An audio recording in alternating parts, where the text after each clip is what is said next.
ہر کوئی فدا ہے بن دیکھے دیدار کا عالم کیا ہوگا. ایک سمت علی ایک سمت عمر، ایک سمت علی ایک سمت عمر، صدیق ادھر عثمان ادھر، ان جگمگ جگمگ تاروں میں، ان جگمگ جگمگ تاروں میں مہتاب کا عالم کیا ہوگا.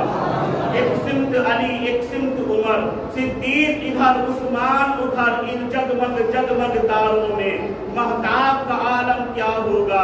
اور جس وقت خدمت میں ان کی، جس وقت خدمت میں ان کی ابو بکر عمر عثمان و علی، جس وقت خدمت میں ان کی ابو بکر عمر عثمان و علی، اس وقت رسول اکرم کے دربار کا عالم کیا ہوگا.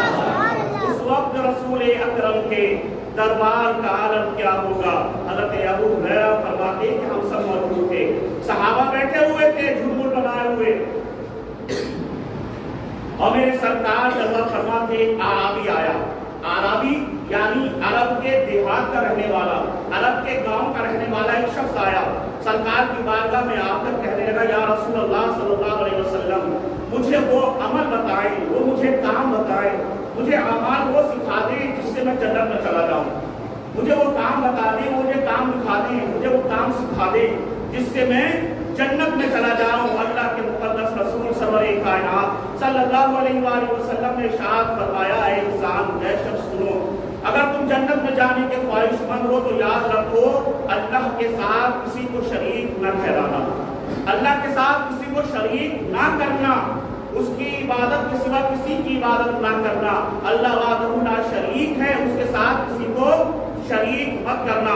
پھر دوسری بات اس نے پوچھی کہ یا رسول اللہ اور مجھے بتائیں، تو حضور نے فرمایا اللہ کے ساتھ کسی کو شریک مت کرنا اور نمازیں پڑھنا، رمضان کے روزے رکھنا اور اللہ کی راہ میں زکوٰۃ ادا کرتے رہنا، اللہ کی راہ میں زکوٰۃ دیتے رہنا. وہ شخص کھڑا ہوا اور عرض کرنے لگا یا رسول اللہ، یا حبیب اللہ، آپ نے جیسا فرمایا ہے میں بالکل ویسا کروں گا. اللہ کی عزت کی قسم نہ اس سے کچھ زیادہ کروں گا نہ اس سے کچھ کم کروں گا. جو آپ نے بتایا ہے کہ اللہ کے ساتھ کسی کو شریک مت کرنا، نمازیں پڑھنا، روزے رکھنا، اللہ کے راہ میں صدقہ کرنا، زکوٰۃ ادا کرنا، یا رسول اللہ میں بالکل ایسا ہی کروں گا، ایسا ہی کروں گا. اللہ کے مقدس رسول فرماتے ہیں جب وہ شخص جانے لگا تو حضور نے فرمایا اے میرے صحابہ، تم نے کبھی کسی جنتی انسان کو دیکھا ہے؟ تم نے کسی جنتی انسان کو دیکھا ہے؟ صحابہ نے کہا یا رسول اللہ آپ نظر عنایت فرمائیں تو ابھی دیکھ لیں. حضور نے فرمایا وہ دیکھو جنتی انسان جا رہا ہے جو ابھی مجھ سے سوال کر کے گیا تھا. جس کو جنتی انسان دیکھنا ہو اس شخص کو دیکھ لے کہ جو اس نے مجھ سے وعدہ کیا ہے، جو مجھ سے عہد لیا ہے، اگر وہ اس کو پورا کرتا ہے تو اللہ اس کو جنت عطا فرمائے گا. حضور فرماتے ہیں جس کو جنتی انسان دیکھنا ہو وہ اس شخص کو دیکھ لے، وہ اس انسان کو دیکھ لے جو جا رہا ہے کہ اللہ اس کو جنت عطا فرمائے گا. وزیران ملت اسلامیہ تو دعا یہ ہے، سمجھانے کا مسئلہ آپ کو یہ ہے کہ ہماری اور آپ کی سوچ اور فکر اتنی تنگ ہوتی جا رہی ہے، ہمارا خیال اتنا کچا خام ہوتا جا رہا ہے کہ ہم نے ہر چیز کا حصہ رکھا ہے، ہر چیز کا حصہ رکھا ہے، مگر جب بات اللہ کے وہاں خرچ کرنے کی آتی ہے تو ہمارے دل پر بجلی گرنے لگتی ہے. میں نے پچھلے ہفتے بھی آپ کو بتایا کہ اللہ قرآن میں فرماتا شیطان یعدکم الفقر، کہ شیطان تمہیں خوف دلاتا ہے، ڈر دلاتا ہے، بھے دلاتا ہے کہ اللہ کی راہ میں خرچ کرو گے تو کم ہو جائے گا، اور اللہ فرماتا ہے کہ میری راہ میں صدقہ کرو گے تو تمہارے رزق کو بڑھا دوں گا، میری راہ میں خرچ کرو گے تو تمہارے رزق کو بڑھا دوں گا. حضور ارشاد فرماتے ہیں ہر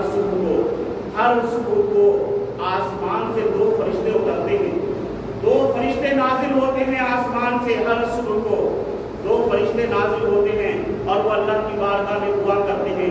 ایک فرشتہ کہتا ہے پروردگار عالم یا رب العالمین، جو نیک کاموں میں خرچ کرتا ہے، جو اچھے کاموں میں خرچ کرتا ہے، اللہ تو اس کو اور عطا فرما. جو اچھے کاموں میں خرچ کرتا ہے اللہ تو اس کو اور عطا فرما، اور عطا فرما، اور عطا فرما.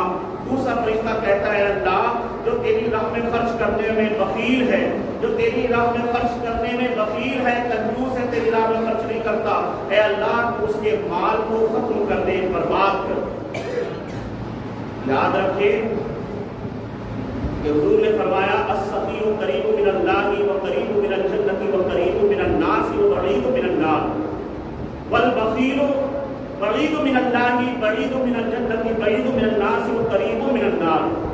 حضور فرماتے ہیں کہ سخی انسان جنت کے قریب، اللہ کے قریب، اللہ کی رحمت کے قریب، اس کی برکت کے قریب، اس کی نوازشوں کے قریب، لوگوں کے قریب ہوتا ہے اور جہنم سے دور ہوتا ہے۔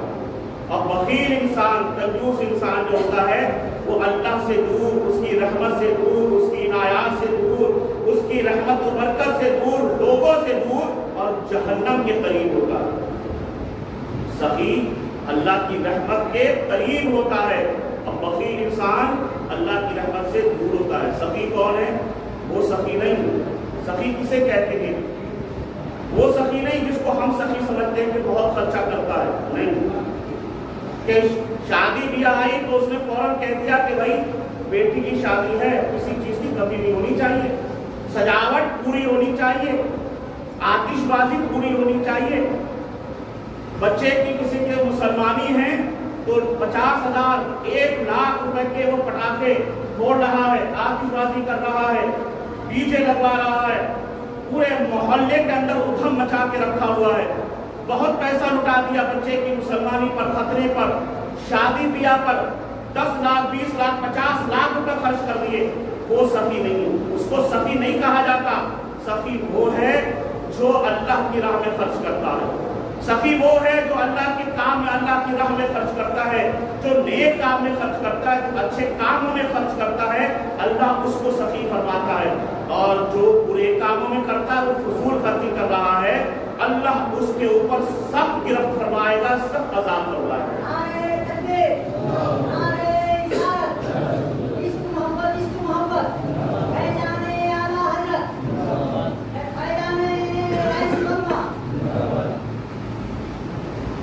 جو اللہ کی راہ میں خرچ کرتا ہے، سخی وہ ہے۔ سخی وہ نہیں جس کو ہم اور آپ سخی سمجھتے ہیں کہ وہ بہت پیسے لٹا رہا ہے، بہت بانٹ رہا ہے، بہت خرچ کر رہا ہے، نہیں۔ سخی وہ ہے جو اللہ کی راہ میں خرچ کرے، اور جو اللہ کی راہ میں خرچ کرتا ہے اس کا اجر کیا ملتا ہے، ایک واقعے کے ذریعے آپ کو سمجھانے کی کوشش کروں گا۔ حضرت عبداللہ بن مبارک رضی اللہ تعالیٰ عنہ، یہ تابعی ہیں، پرانے بزرگ ہیں، بہت جلیل القدر بزرگ ہیں۔ کیا نام ہے؟ حضرت عبداللہ بن مبارک رضی اللہ تعالیٰ عنہ۔ یہ حج ادا کرنے کے لیے بیت اللہ گئے، حج کی سعادت حاصل کرنے کے لیے بیت اللہ گئے، حج ادا کرنے خانہ کعبہ گئے، حج کے ارکان ادا کیے، حج کیا۔ حج مکمل کرنے کے بعد یہ خانہ کعبہ کے صحن میں بیٹھے ہوئے تھے کہ ان کی آنکھ لگ گئی، نیند آ گئی ان کو۔ خواب میں کیا دیکھا انہوں نے کہ 2 فرشتے آسمان سے اترے، 2 فرشتے اترے اور وہ فرشتے آپس میں باتیں کر رہے ہیں۔ ایک فرشتہ دوسرے فرشتے سے کہتا کہ اس سال حج کرنے کتنے لوگ آئے ہیں؟ تو دوسرا فرشتہ کہتا ہے اس سال حج کرنے کے لیے 6 لاکھ لوگ آئے ہیں، دنیا بھر سے اس سال فریضہ حج انجام دینے کے لیے 6 لاکھ لوگ آئے ہیں۔ پھر دوسرا فرشتہ پوچھتا ہے کہ اچھا یہ بتاؤ کہ ان میں سے کتنے لوگوں کا حج قبول ہوا ہے؟ فرشتے آپس میں بات کر رہے ہیں۔ حضرت عبداللہ بن مبارک یہ خواب میں دیکھ رہے ہیں، خانہ کعبہ کے صحن میں، بیت اللہ کے صحن میں بیٹھے ہیں، آنکھ لگ گئی، خواب میں دیکھ رہے ہیں 2 فرشتے اترے آسمان سے اور آپس میں باتیں کر رہے ہیں۔ ایک فرشتہ پوچھتا ہے کتنے لوگ آئے؟ دوسرا کہتا ہے 6 لاکھ لوگ حج کرنے آئے ہیں۔ ایک فرشتہ پوچھتا ہے حج کتنوں کا قبول ہوا؟ تو دوسرا فرشتہ کہتا ہے کہ 6 لاکھ لوگوں میں کسی ایک کا بھی حج اللہ نے قبول نہیں کیا۔ 6 لاکھ لوگوں میں کسی ایک انسان کا بھی حج اللہ نے قبول نہیں کیا۔ حضرت عبداللہ بن مبارک کہتے ہیں میں خواب میں ہی سوچنے لگا، فکر کرنے لگا، پروردگار عالم 6 لاکھ لوگ حج کرنے کے لیے آئے ہیں، کوئی کہاں سے آیا ہوگا، کہاں سے آیا ہوگا، کتنی تکلیفیں اٹھائی ہوں گی، کتنی مشقتیں اٹھائی ہوں گی، کتنی تکلیفیں برداشت کی ہوگی، اتنی دور دراز سے حج کرنے آئے ہیں، اے اللہ کسی ایک کا بھی حج قبول نہیں ہوا۔ میں افسوس کر رہا تھا خواب کے عالم میں۔ کہتے ہیں کہ پھر ایک فرشتے کی آواز مجھے سنائی دی، وہ فرشتہ کہتا ہے ہاں دمشق میں ایک شخص ہے جس کا نام علی بن الوافق ہے۔